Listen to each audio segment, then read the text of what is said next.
Kim Morrison was in her fourth year as an English teacher at Greenfield High School in Missouri. As part of her curriculum, she taught the book Dear Martin by Nick Stone, a novel about systemic racism seen through the eyes of a black teenager. Part of Morrison's lesson plan included a worksheet on racial privilege for her students to fill out, which prompted students to mark true or untrue for statements like, if a traffic cop pulls me over, I can be sure I haven't been singled out because of my race, and I've never been told I sound or act white. And it was that worksheet in particular that made her one of the latest targets of the American right's hysterical war on education. Morrison says she was called into a meeting with the school's principal, who accused her of teaching the Republican boogeyman critical race theory. Morrison said, quote, well, it's not critical race theory. I don't know what critical race theory is because I didn't go to law school and we didn't cover it in grad school. This isn't it. But her justifications did not matter. The damage had already been done. She was forced to meet with the superintendent for the district, who said her future at the school was uncertain. And late last month, behind closed doors, the school board voted not to renew her contract for the next school year.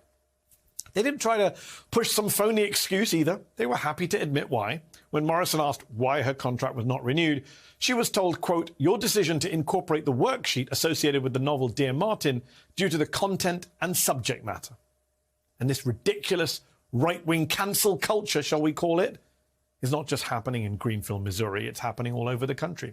In Florida, the state education department rejected more than 50 math textbooks for reasons including, you guessed it, promoting critical race theory.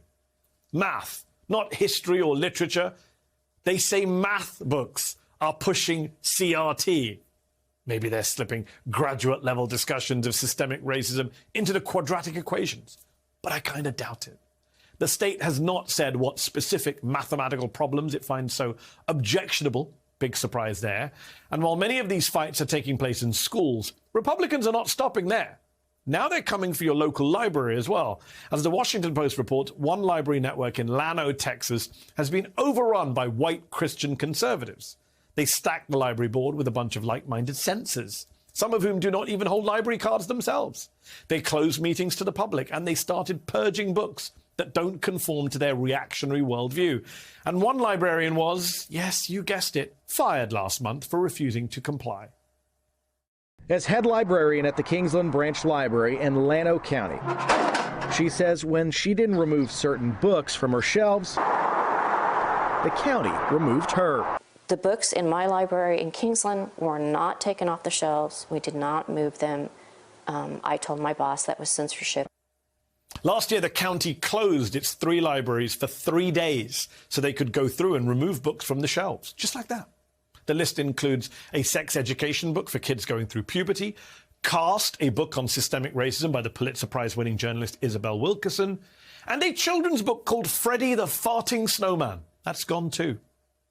This is censorship, plain and simple. Removing public access to books that do not conform to a right-wing Christian fundamentalist view of the world, well, it's censorship. I mean, what did Freddie do to them? Look, the hypocrisy here is brazen. Republicans love to complain about cancel culture, but they don't actually have a problem with it. They just want to be the ones doing the cancelling.